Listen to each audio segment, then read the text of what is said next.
Master minds commerce చదవాలనుకునే 10th inter విద్యార్థుల తొలి ఎంపిక.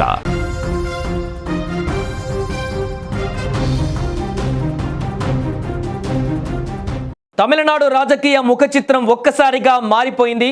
దశాబ్దాలుగా సాగుతున్న డిఎంకే ఏఐఏడిఎంకే ద్వంద్వ పోరాటానికి చెక్ పెడుతూ దళపతి విజయ్ నేతృత్వంలోని తమిళగ వెట్రి కలగం ఊహించని రీతిలో దూసుకుపోతుంది.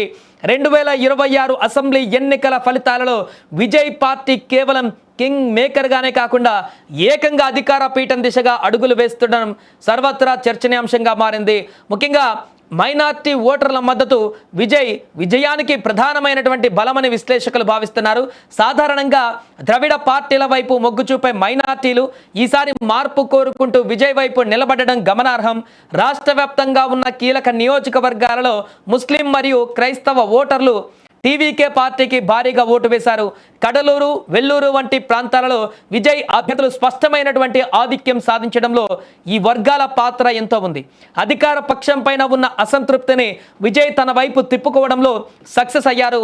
ఆయన సినిమాల క్రేజ్కు తోడు క్షేత్రస్థాయిలో పార్టీ చేసిన సేవా కార్యక్రమాలు యువతను మరియు మైనార్టీలను విశేషంగా ఆకర్షించాయి.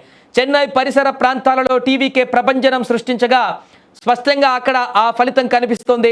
పెరంబూరు వంటి కీలక నియోజకవర్గాలలో విజయ్ స్వయంగా ఆధిక్యంలో ఉండడం వలన ఆయన పట్ల ఉన్న ప్రజాదరణకు నిదర్శనం. యువత కేవలం అభిమానులుగానే కాకుండా ఓటర్లుగా మరి దళపతికి పట్టం కట్టారు. పాత తరం రాజకీయ నాయకుల మాటల కంటే కొత్త రక్తం కావాలన్న ప్రజల ఆకాంక్ష ఈ ఫలితాలలో ప్రతిబింబిస్తోంది. ద్రవిడ సిద్ధాంతాలకు తనదైన శైలిలో కొత్త అర్థాన్ని ఇస్తూ విజయ్ చేసిన ప్రచారం మారుమూల గ్రామాలకు చేరింది. ఏఐఏడిఎంకే పతనం మరియు డిఎంకే పట్ల ఉన్న వ్యతిరేకతను విజయ్ సమర్థవంతంగా వాడుకున్నారు. ఎగ్జిట్ పోల్స్ అంచనాలను తలకిందులు చేస్తూ టీవీకే పార్టీ 100కు పైగా స్థానాలలో ఆధిక్యం కనబరచడం రాజకీయ పండితులను సైతం ఆశ్చర్యానికి గురిచేస్తోంది.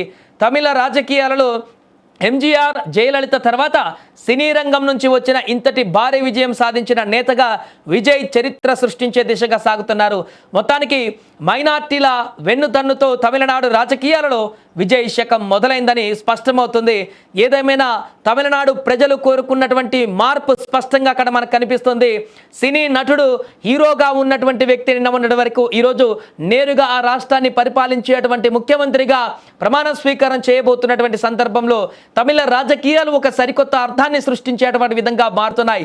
ఈ నేపథ్యంలో ముఖ్యమంత్రిగా విజయ్ ఎలాంటి కార్యాచరణ తీసుకోబోతున్నారు, అక్కడ ప్రజలలో ఏ రకమైనటువంటి మార్పులు తీసుకురాబోతున్నారు, ప్రభుత్వ పాలనాపరమైనటువంటి అంశాలలో తన యొక్క మార్క్ ఏ విధంగా చూపించబోతున్నారు అనేది ఇప్పుడు చూడాల్సి ఉంది.